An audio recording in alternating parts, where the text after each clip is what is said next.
গপ্প কুঠিরে আবারও আপনাদের স্বাগতম। আপনারা শুনছেন পুরনো জমিদার বাড়ির ছায়া দ্বিতীয় এবং অন্তিম পর্ব। প্রথম পর্বে যা হয়েছে, অয়ন, সৌমেন আর রায় তিন বন্ধু ঘুরতে যায় সৌমেনের মামার বাড়ি। সেখানে গিয়ে তারা পুরনো জমিদার বাড়ির একটা অবয়ব দেখতে পায়। তারপর সৌমেনের ফোনে মামার ফোন আসে। তারপর তারা মামার বাড়ি গিয়ে পৌঁছায় সন্ধেবেলা।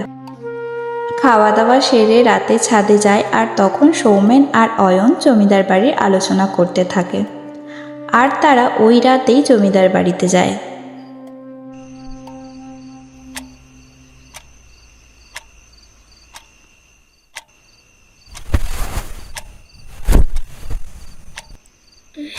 জলটা কোথায় গেল? ঘড়ির কাঁটায় রাত 2টো। হঠাৎ রায়ের ঘুম ভেঙে যায় খুব জোরে জল তেষ্টা পেয়েছিল বলে। অন্ধকারের মধ্যে একটু হাত চাপা করে দেখল কোথাও জলের বোতল নেই, আনতেই ভুলে গিয়েছিল। তারপর সে যায় নিচে।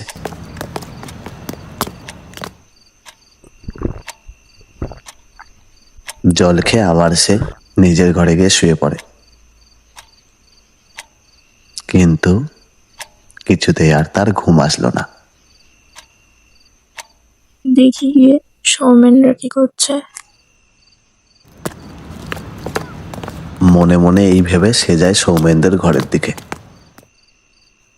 গিয়ে গেট খুলে দেখে যে সেখানে কেউ নেই। সৌমেন আর অয়ন এত রাতে কোথায় গেল? যাই, একটু ছাদের দিক থেকে ঘুরে আসি।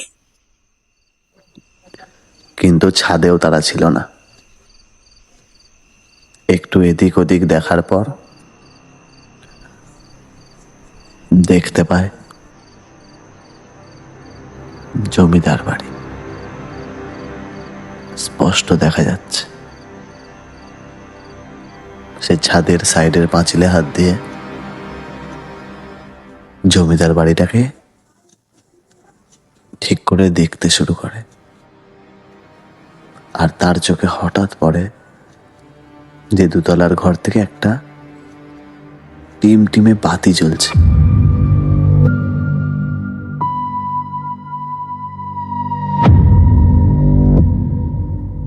কিন্তু মামা যে বলেছিল ওখানে কেউ থাকে না, তাহলে আলোটা কিসের?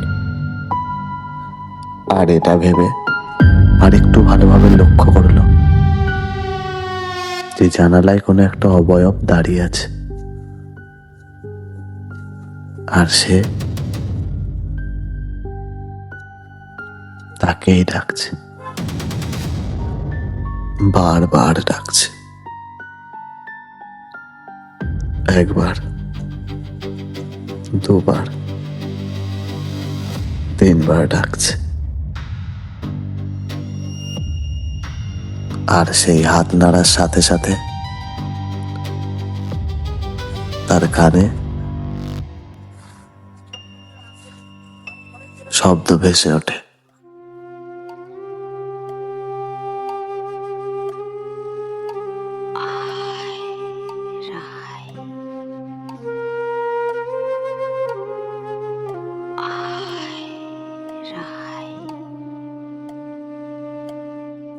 সেই শব্দ শুনতে শুনতে সে হঠাৎ লক্ষ্য করে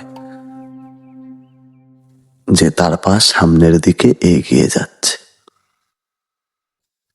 তার শরীরের প্রতি সে তার নিজের সমস্ত নিয়ন্ত্রণ হারিয়ে ফেলছে। কেন যাচ্ছে সেটাও নিজেও জানে না। শুধু মুখে একটা জিনিস বিড়বিড় করে যাচ্ছে, ও আমাকে ডাকছে, আমাকে যেতেই হবে। হাঁটতে হাঁটতে সে পৌঁছায় জমিদার বাড়ির সামনে। পেছনের গেটটা দিয়ে সোজা ওঠে সেই ঘরটায়, যে ঘরটাতে পূজা মারা গিয়েছিল।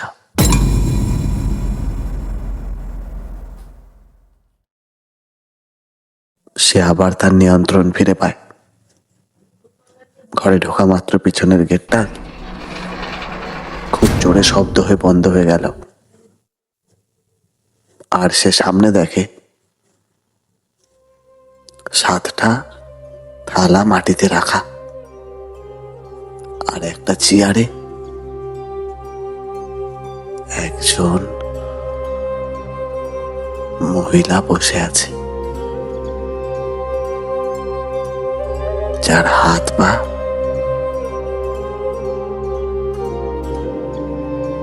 বাঁধা,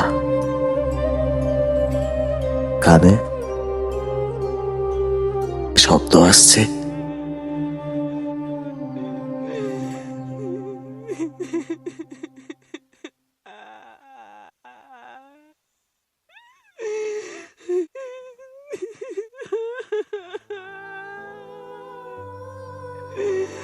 পাথর দেয়ালের শ্বাস ভারী, ভেঙে যাচ্ছে সব টুকরো। অচেনা এই ঘর, জ্বালানো যন্ত্রণা শেষ নেই, শুধু একটা ফাটল আলোর জন্য।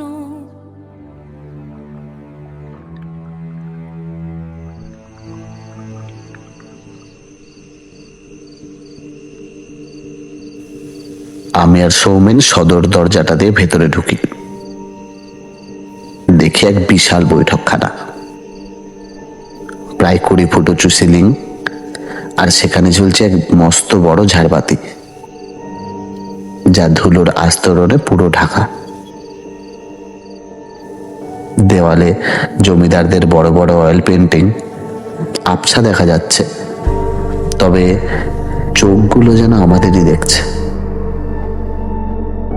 এক কোণে রাখা কিছু বাদ্যযন্ত্র, আর এক কোণে ভাঙা সিংহাসন। মেঝেতে সাদা কালো মার্বেল, সেগুলো ফেটে ঘাস গজিয়ে গেছে। বাড়ির ধাপগুলোতে ধুলোর মোটা পরব পড়ে আছে। সব মিলিয়ে যেন গা ছমছমে বদ্ধ পরিবেশ, কিন্তু একটা আলাদা অনুভূতি আছে এখানে।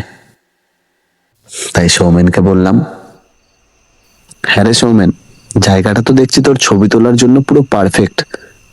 ক্যামেরাটা বার কর, কটা ছবি টবি তুলে নে, নাকি গিয়ে তো দেখাতে পারবি। এই যা, আমি তো ক্যামেরাটাই আনতে ভুলে গেছি। তুই তো একবার আসার সময় ক্যামেরাটা আনার কথা মনে করিয়ে দিতে পারতিস। ক্যামেরাটা আনিস নি যে, কাল আর কি হবে। চল বাড়ির দিকেই ফিরে চল, কাল সকালবেলা এসে কিছু সুন্দর সুন্দর ছবি তুলে নিয়ে যেতে হবে। তারপর আমি আর সৌমেন বাড়ির পথে হাঁটা শুরু করি। ঘরে গিয়ে দেখি রায়ের ঘরের দরজাটা খোলা। একবার উঁকি মেরে দেখলাম, ঘুমাচ্ছে। তাহলে হয়তো উঠেছিল, ঘরের দরজাটা লাগাতে ভুলে গিয়েছে। এই ভেবে আমি আর সৌমেন শুতে চলে গেলাম। পরের দিন সকালে আমাদের ঘুম ভাঙে মামার ডাকে। তোমরা এখনো ওঠোনি? তাড়াতাড়ি উঠে হাত মুখ ধুয়ে নাও দেখি। তোমাদের মামি সকালের জল খাবার বানিয়েছে, নিচে এসে তাড়াতাড়ি খাওয়া দাওয়াটা সেরে নাও।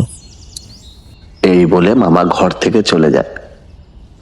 ঘড়িতে দেখি সকাল 7টা। গ্রাম বাংলায় 7টা মানে অনেকটাই বেলা। তাই উঠে দুজন মিলে ফ্রেশ হয়ে গেলাম রায়কে ডাকতে। গিয়ে দেখি ওখানে আরেক ঝামেলা।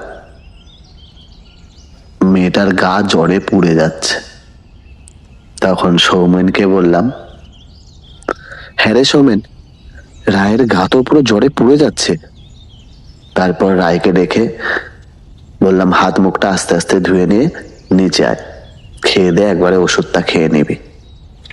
এই বলে আমরা নিচে খেতে যাই। নিচে আসতে এত সময় লাগে? খাবারটা ঠান্ডা হয়ে যাবে তো। আর শুধু তোরা দুজন কেন? রাই কোথায়?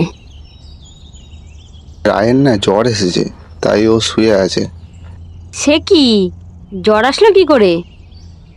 মামির একটু দুশ্চিন্তা দেখে সৌমেন বলল, তোমাকে ওসব নিয়ে বেশি চিন্তা করতে হবে না, আমার কাছে ওষুধ আছে। তুমি আপাতত ওকে খাবারটা উপরে দিয়ে এসো, আমি গিয়ে ওকে ওষুধ দিচ্ছি। আচ্ছা, টেবিলে তোদের খাবারটা রাখা আছে, তোরা খেয়ে নে, আমি ওকে গিয়ে খাবারটা দিয়ে আসি। এই বলে মামি রায়ের ঘরে গিয়ে খাবারটা দিয়ে আসে। তারপর মামাও বাইরে থেকে এসে মামিকে বলে, কি গো, খেতে দাও দেখি। আর তোমরা এখনো খাওয়া শুরু করোনি? শোনো, রায়ের গা তো জ্বরে পুড়ে যাচ্ছে। এই বেলাটা সৌমেন ওষুধ দিচ্ছে, দেখি কি হয়। না হলে ও বেলায় তুমি ডাক্তারবাবুকে ডেকে এনো। ঠিক আছে, খেতে দাও দেখি। আর বিকেল বেলার দিকে গিয়ে না হয় ডাক্তারবাবুকে ডেকে আনবো। তারপর খাওয়া দাওয়া সেরে আমি, মামা আর সৌমেন মিলে যাই উপরে। মামা একবারে রায়কেও একটু দেখতে চাইলাম। রায়ের ঘরে ঢুকে একটু অবাক হলাম, কারণ খাবারটা ও খেয়েছে, কিন্তু খাবার থেকে বেশি ছড়িয়েছে। কিন্তু এইসব বিষয়ে বেশি আর মাথা ঘামালাম না। ভাবলাম মেয়েটার শরীর খারাপ, এরকম হতেই পারে। তারপর সৌমেন রায়কে জল আর ওষুধটা দিয়ে বলে, এটা খেয়ে রেস্ট নে। এই বলে আমি আর সৌমেন ঘর থেকে বেরিয়ে আসি। তারপর ভাবলাম রায় তো ঘুমাচ্ছে, একটু গ্রামটা ঘুরে আসলে মন্দ হয় না। এই সৌমেনকে বললাম, রায় তো ঘুমাচ্ছে, চল কোথাও দিয়ে একটা ঘুরে আসি, এমনিও গ্রামটা দেখা হয়নি। চল তাহলে একটু নদীর দিকটা দিয়ে ঘুরে আসি। আর সেই নদীর ধার থেকে ঘুরে আমাদের আসতে প্রায় দুপুর হয়ে গেছে। ঘরে ঢুকে দেখি মামির রান্না বান্না সব কমপ্লিট। আর আমাদের বললে একবারে যাও, গিয়ে স্নান টান করে এসে রায়কে একবারে ডেকে আনো। গিয়ে দেখি এখনো রায় ঘুমাচ্ছে। সৌমেন রায়ের মাথায় হাত দিয়ে দেখে বলল, হ্যাঁ, জ্বরটা একটু কমেছে। এ রাই রাই রাই রে, ওর দেখি, সেই সকাল থেকে ঘুমাচ্ছিস, খাওয়া দাওয়া করবি না নাকি? ওঠ, মামি ডাকছে। তারপর রায় উঠে বসলো। উঠে বসে সোজা বাথরুমে ঢুকে গেল স্নান করতে। আমরাও গিয়ে একবারে স্নান করে খেতে আসলাম। রায়ও আমাদের সাথে এসেছে। দুপুরের খাওয়া দাওয়াটাও খুব একটা খারাপ হলো না, কিন্তু ভাববার বিষয় এটা যে খাওয়ার প্রথম থেকে শেষ পর্যন্ত সে মুখে একটা শব্দটুকুও করলো না। চুপচাপ খেয়ে আবার সে তার নিজের ঘরে চলে যায়। খাওয়া দাওয়ার পর সোজা চলে গেলাম বিছানায়। বাঙালি বলে কথা, খাওয়ার পরে একটু না শুলে যেন খাবার দাবার হজম হয় না। এইভাবেই দুপুর গড়িয়ে বিকাল হলো। সারাদিন যেভাবে সেভাবে কাটলেও কোথাও ঘুরতে গিয়ে ঘরের মধ্যে মন টেকে না আমাদের। তাই বিকালেও ঘুরতে বেরোনোর চিন্তা ভাবনায় নিলাম। ভাবলাম আমরা তো এদিক ওদিক ঘুরছি, রায়কেও এবেলা একটু নিয়ে যাব, হয়তো ওর শরীরটা ভালো লাগবে। আর এমনিতেই ওর ফটো তোলার খুব শখ, যদি কয়েকটা ছবি তুলে দিই হয়তো মনটাও ভালো হয়ে যাবে। তাই সৌমেন রায়কে গিয়ে বলল, চল, আমি আর অয়ন গ্রামটাকে ঘুরে দেখতে যাচ্ছি, তুইও যাবি চল। তোর শরীরটা এমনিতে খারাপ, আমাদের সাথে গেলে একটু ভালোও লাগবে, আর তোকে অনেক ছবি তুলে দেবো। কিন্তু এবার আর মনে শুধু খটকা লাগলো না, পুরো বিষয়টা খুব জটিল হয়ে সামনে আসলো। কারণ আবারও রায়ের মুখ থেকে একটা শব্দ বেরোলো না। একটা গোটা মানুষ সামনে থেকে ওকে যে কিছু বলল, মনে হচ্ছে ও বিন্দু মাত্র কিছু শুনতে পায়নি। চোখের ইশারায় সৌমেনকে বাইরে ডেকে নিয়ে দুজন মিলে যায় ঘরে। তারপর ঘরে গিয়ে সৌমেনকে বললাম, তুই কি বিষয়টা লক্ষ্য করছিস? আমার তো খুব একটা ভালো লাগছে না। হ্যাঁ, লক্ষ্য তো করছি। জ্বর হলে কেউ এরকম আচরণ তো করে না। তারপরে সব মাথার মধ্যে ঘুরতে ঘুরতে ঘড়ির কাঁটায় কখন রাত 9টা বেজে গেল টেরই পেলাম না। তারপর ঘরে দীপালি আসে, এসে বলল, দাদা, মা তোমাদের খেতে ডাকছে আর রায় দিদিকেও ডেকে নিয়ে যেতে বললো। এই বলে দীপালি ঘর থেকে চলে গেল।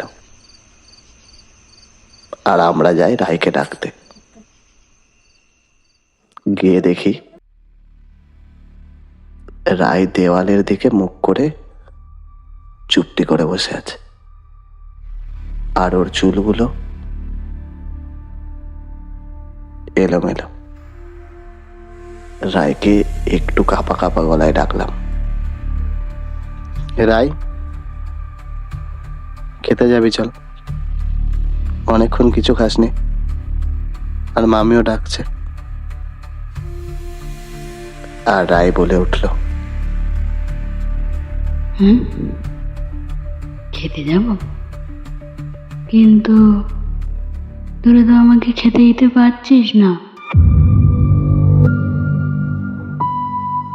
রায় কথা তো বলছে, কিন্তু এটা তো ওর গলাই না। কার গলায় কথা বলছে রায়? কথাটা বলে রায় হন হন করে নিচে চলে যায়। আমি আর সৌমেন সেই জায়গাতেই ঠায় দাঁড়িয়ে। ও যে কি বলল, কথাগুলোর একটাও আমার মাথায় ঢুকলো না, সব যেন মাথার উপর থেকে চলে গেল। কিছুক্ষণ পর আমি আর সৌমেনও নিচে গেলাম। গিয়ে দেখি রায় ইতিমধ্যে খাওয়াও শুরু করে দিয়েছে, কিন্তু ওর খাবার ধরনটা পুরোটা আলাদা। ও 2 হাত দিয়ে খাচ্ছে, একের পর এক মাংসের টুকরোগুলো এক খালি ঢুকিয়ে নিচ্ছে। ওর সারা মুখ জুড়ে ঢলে গেয়া। মামা ওর এই খাবার ধরন দেখে বলল, রাই, একটু আস্তে আস্তে খাও মা, খাবার তো গলায় বেঁধে যাবে। হ্যাঁ রে রাই, কি হয়েছে বলতো তোর? তুই এমনভাবে খাচ্ছিস কেন? সৌমেনের কথাটা যেন ওর গায়ে কাঁটার মতো গিয়ে লাগলো। ওর ডাক শুনে রায় এক ভয়ঙ্কর ভাবে আমাদের দিকে তাকায়। ওর চোখ দুটো রক্ত জবার মতো লাল, আর সারা মুখ জুড়ে ঢলে গেছে। কি ভয়ঙ্কর লাগছে ওর মুখটাকে। এই দৃশ্য সামনে থেকে নিজের চোখে না দেখলে বিশ্বাস করা যায় না। রায় আমাদের দিকে তাকিয়ে বলে উঠল, তোরা কি আমাকে শান্তিতে খেতেও দিবি না? কতদিন পর খাচ্ছি, শান্তিতে খেতে দে আমায়। কথাটা বলে আবার রায় খেতে শুরু করে, কিন্তু ও যে গলায় কথা বলছে সেই গলার সাথে ওর বিন্দু মাত্র মিল নেই। ওর গলার আওয়াজ এরকম নয়। ওর খাওয়া শেষ হতে ও হাত মুখ কিচ্ছু না ধুয়ে সোজা ওর ঘরে চলে গেল। এই পুরো দৃশ্যটা দেখার পর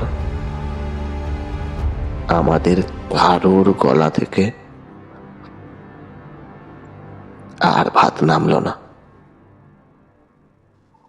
হঠাৎ মামা বলেন, সৌমেন, তোমরা দুজন খাওয়া দাওয়া করে একবার আমার ঘরে এসো তো। এই বলে মামা ঘরের দিকে চলে যায়।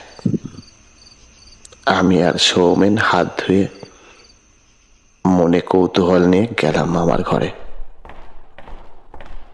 গিয়ে দেখি মামার চেয়ারে খুব গম্ভীর ভাবে বসে।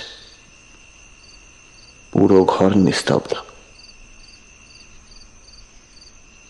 মামা আমাদের বললেন, তোমরা আমাকে একটা সত্যি কথা বলো, রাই কাল রাতে ওই জমিদার বাড়ি গিয়েছিল কিনা? তোমরা এই বিষয়ে কিছু জানো? না মামা, কিন্তু কাল রাতে আমরা গিয়েছিলাম ওই বাড়িতে। কেন, কি করতে গিয়েছিলে তোমরা ওই বাড়িতে? রাতে ঘুম আসছিল না আমাদের, খাওয়াটা বেশি হয়ে গেছিল তো, শরীরটা আইঢাই করছিল। রাই কাল রাত্রে ওই জমিদার বাড়ির দিকে যায়নি, তাহলে রাই এরকম করছে কেন? আচ্ছা মামা, হঠাৎ রাই এরকম অদ্ভুত ব্যবহার করছে কেন? ওসব তোমাদের জানতে হবে না, আর আমিও ঠিক বুঝতে পারছি না যে ওর কি হয়েছে। কিন্তু আমি যেরকমটা ভাবছি সেটা যদি হয় তাহলে খুব বিপদ। আচ্ছা, তোমরা গিয়ে শুয়ে পড়ো, আর রাতে যদি কোনো রকম অদ্ভুত কিছু ঘটে তাহলে আমাকে অবশ্যই ডাকবে। আর রায়ের সাথে কথা বলার তেমন একটা দরকার নেই। মামার সব কথা শুনে আমি আর সৌমেন বাইরে বেরিয়ে আসি। নিজেদের ঘরে যাওয়ার সময় একবার রায়ের ঘরে উঁকি দিয়ে দেখলাম রায় জানলার দিকে মুখ করে চুপটি করে বসে আছে। এক মনে ও সেই জমিদার বাড়িটার দিকেই তাকিয়ে আছে। আমরা ওকে কিচ্ছু বললাম না। নিজেদের ঘরে চলে আসি।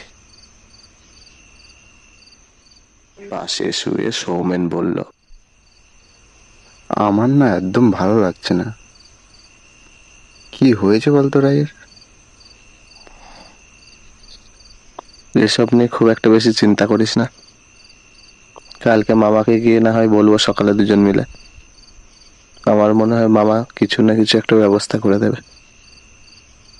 তারপর কথা বলতে বলতে চোখটা একটু বুজে আসে। হঠাৎ কানে একটা আওয়াজ আসলো। আওয়াজটা শোনা মাত্রই বিছানায় উঠে বসলাম। আওয়াজটা রায়ের ঘরের দিক থেকে আসছে। সৌমেনকে ডাকলাম, এই সৌমেন, ওঠ, রায়ের ঘরের দিক থেকে কি একটা আওয়াজ আসছে। কি এত রাতে আবার কি হলো?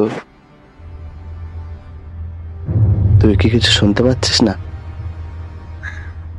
সৌমেন চুপ করে বসে কান খাড়া করে শুনতে লাগলো।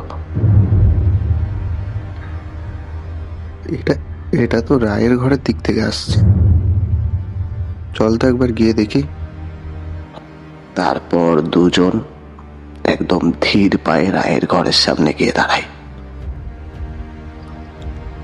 দরজাটা আলতো করে ভেজানো, আর দরজার ফাঁক দিয়ে যা দেখলাম তাতে আমাদের রক্ত হিম হয়ে গেল। দেখলাম ও মেঝের উপর দু পা খেলিয়ে বসে, আর ওর চোখগুলো পুরো লাল, আর ওর চুলগুলো বীভৎসভাবে হাওয়ায় উড়ছে। আর ওর হাতে কি ওটা? ওর হাতে একটা গোটা মুরগি। মুরগিটার দেহ থেকে এক কামড়ে মুন্ডুটা পুরো ছিঁড়ে আলাদা করে দিল, আর বাকি মুরগির দেহটা রায়ের হাতের মুঠোয় প্রচন্ড পরিমাণে ছটকাচ্ছে। মুরগির দেহটা থেকে রক্ত চারিদিকে, আর মুরগির শরীর থেকে যা রক্ত বেরোচ্ছে সব সেই ছটকানোর কারণে তার সারা গায়ে লেগে যাচ্ছে।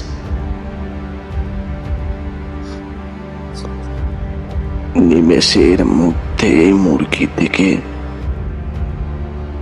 পালক সমেত মাংসগুলো ছিঁড়ে ছিঁড়ে চিবাতে লাগলো, আর রায়ের ঠোঁটের কোণা থেকে রক্ত গড়িয়ে পড়ছে।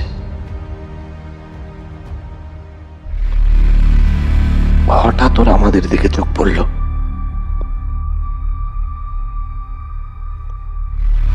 একটু থমকালো, তারপর ওর চোখ আমাদের দিকে পড়াতেই দৌড়ে গিয়ে ব্যালকানি থেকে লাফিয়ে পড়ল। আমি আর সৌমেন ওর পিছনে ছুটে ব্যালকানির দিকে এগোলাম। ব্যালকানিতে গিয়ে দেখি রায় নিচ থেকে আমাদের দিকে এক দৃষ্টিতে তাকিয়ে আছে। এতটা উঁচু থেকে লাফিয়ে পড়ার পর ও সোজা হয়ে দাঁড়িয়ে আমাদের দিকেই দেখছে।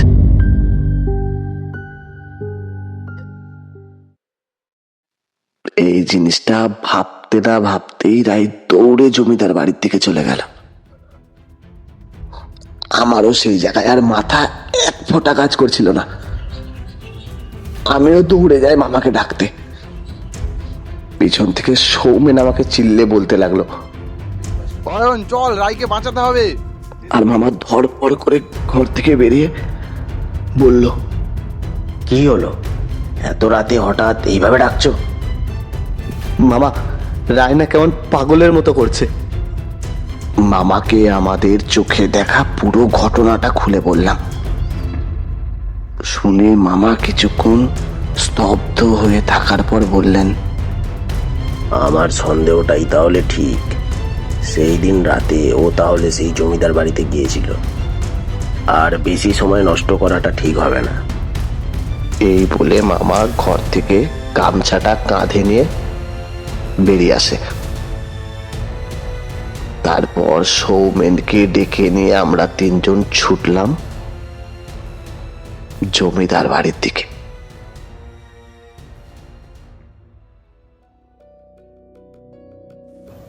কিন্তু রায়কে আশেপাশে কোথাও দেখতে পাচ্ছি না। দরজাটা দিয়ে ভেতরে ঢুকে কিছুক্ষণ দাঁড়ালাম। চারিদিকে খুব ভালোভাবে লক্ষ্য করছি। তখনই দোতলার একটা ঘর থেকে অস্পষ্ট কিছু আওয়াজ ভেসে আসছে। আমরা সেই আওয়াজটার পিছন পিছন গিয়ে দাঁড়ালাম সেই ঘরটার সামনে, যে ঘরটায় পূজা মারা গিয়েছিল। আমি আর সৌমেন ঘরের মধ্যে ঢুকতে হঠাৎ দরজাটা বন্ধ হয়ে গেল সজোরে, আর মামা বাইরে থেকে গেল। দরজার ওপার থেকে মামা বললেন, সৌমেন, অয়ন, তোমরা কি ঠিক আছো? আর দরজাটারই বা কি হলো? জানি না মামা, হঠাৎ কি হলো, দরজাটা তো আর খুলছেই না। আচ্ছা দাঁড়াও তোমরা, আমি অন্য কোনো ব্যবস্থা করছি। এই কথাটা বলে মামা এদিক ওদিক কিছু একটা খুঁজতে লাগলো। যেটার সাহায্যে দরজাটা খুলতে পারে। খুঁজতে খুঁজতে মামা একটা ঘরের সামনে গিয়ে দাঁড়ায়। সেই ঘরে শুধু একটা বাক্স ছাড়া আর কোথাও কিচ্ছু নেই। তারপর মামা সাইডে পড়ে থাকা একটা ইঁট দিয়ে বাক্সের তালাটা ভাঙতে লাগলো, আর বাক্স খুলে যা দেখলো সেটা দেখে মামা কিছুই বুঝতে পারল না। এগুলো আবার কি? দেখি বাক্সের ভিতরে একটা শাড়ি ও কিছু নাচের সরঞ্জাম আছে, আর এক কোণে পড়ে আছে একটা দুমড়ানো মুচড়ানো কাগজ। কাগজটা হাতে নিলাম। কিসের কাগজ এটা? পুরনো একটা চিঠি। চিঠিটা পড়ার পরে পুরো ব্যাপারটা আমার কাছে জলের মতো পরিষ্কার হয়ে গেল। চিঠিটা পড়ে যা বুঝলাম, এই চিঠিটা নীলেশের উদ্দেশ্যে লেখা হয়েছিল। চিঠিটাতে লেখা আছে, জমিদার মহেন্দ্র রায়চৌধুরী পূজার ওপর কত নির্মম ভাবে অত্যাচার করত। আর সব থেকে বড় ব্যাপার যেটা লেখা ছিল, পূজার পেটে নীলেশের 3 মাসের বাচ্চা ছিল। জমিদার মহেন্দ্র রায়চৌধুরী এটা কোনোদিন চাননি যে নীলেশ এই কথাটা জানুক। চিঠিটা থেকে আর তেমন কিছুই জানা গেল না, কিন্তু এইটুকু আমি বুঝতে পারলাম যে জমিদার মহেন্দ্র রায়চৌধুরী কোনোদিন এটা চাননি যে পূজার বাচ্চা তার জমিদারের উত্তরাধিকারী হোক। এর সাথে আর একটা জিনিস বুঝতে পারলাম যে এই চিঠিটা কোনোদিন নীলেশ পর্যন্ত পৌঁছায়নি। চিঠিটা আমি নিজের কাছেই রেখে দিলাম,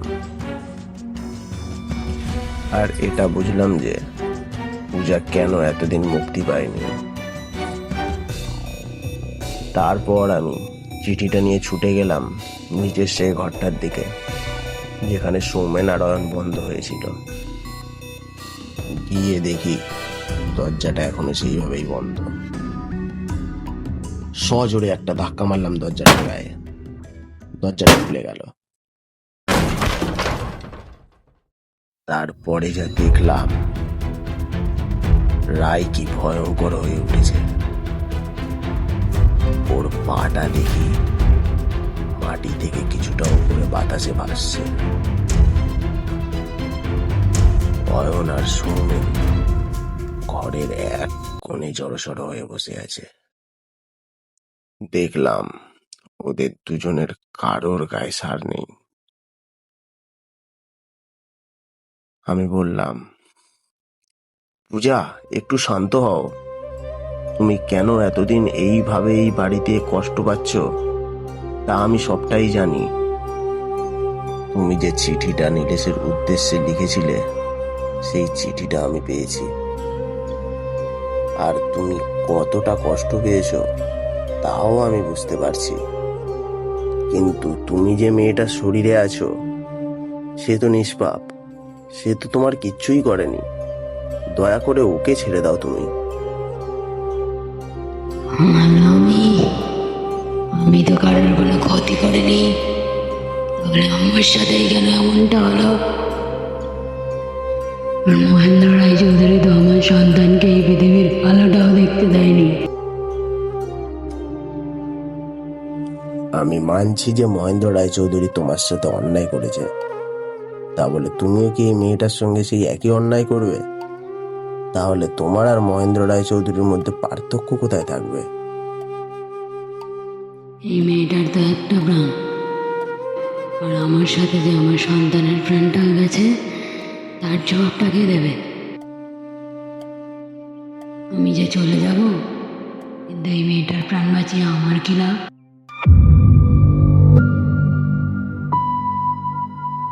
তুমি নীলেশের উদ্দেশ্যে যে চিঠিটা লিখেছিলে সেই চিঠিটা আমার কাছেই আছে।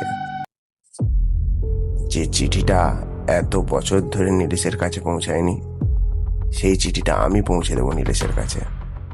কিন্তু তোমাকেও আমাকে একটা কথা দিতে হবে, তুমি এই মেয়েটার কোনো ক্ষতি করবে না আর একে ছেড়ে চলে যাবে।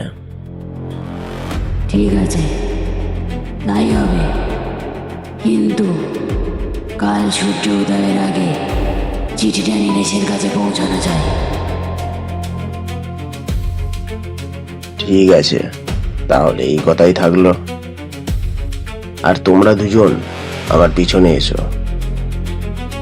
তারপর আমি আর সৌমেন যেন তেন পোকারে মামার পিছু পিছু যেতে শুরু করি।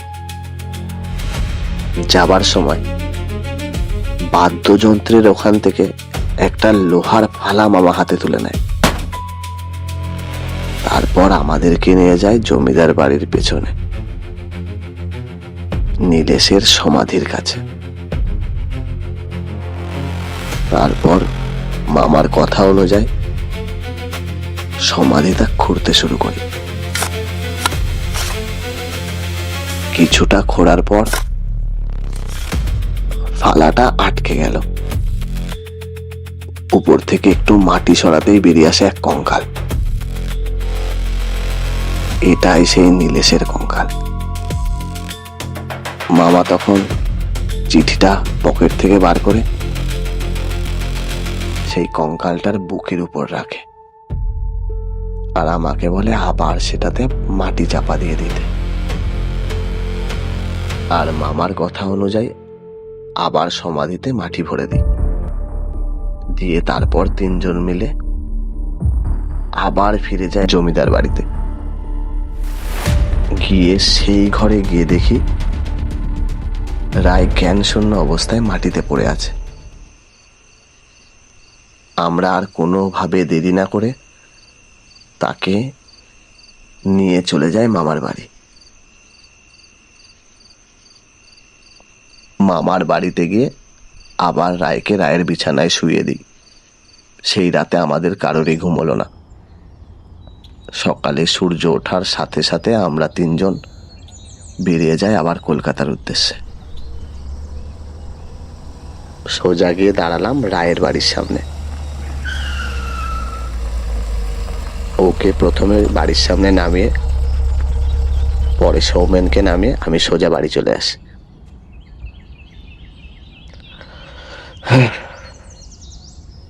তারপর আবার আমরা যে যার মতো সবাই সবার কাজে ব্যস্ত।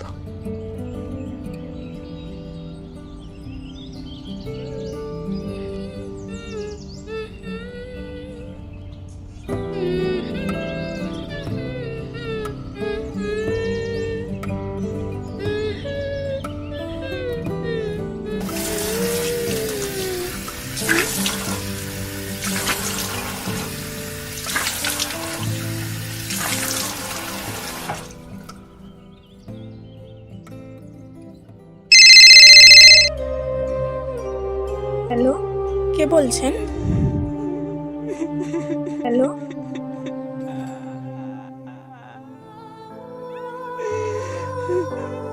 পাথর দেয়ালের শ্বাস ভারী ভেঙে যাচ্ছে সব টুকরোয়, অচেনা এই ঘর, জ্বালানো যন্ত্রণা শেষ নেই, শুধু একটা ফাটল আলোর জন্য। সেই আলো কি আর পৌঁছায় বলো, ছায়ায় ঢাকা এই বুকের বাঁধার দেয়াল ধসে যদি পথ পাওয়া যায়, মুছে যাবে কি সব চেনা আধার। আজ থমকে দাঁড়িয়ে নীরব রাতে, খাঁচায় বন্দি দীর্ঘ শ্বাসে।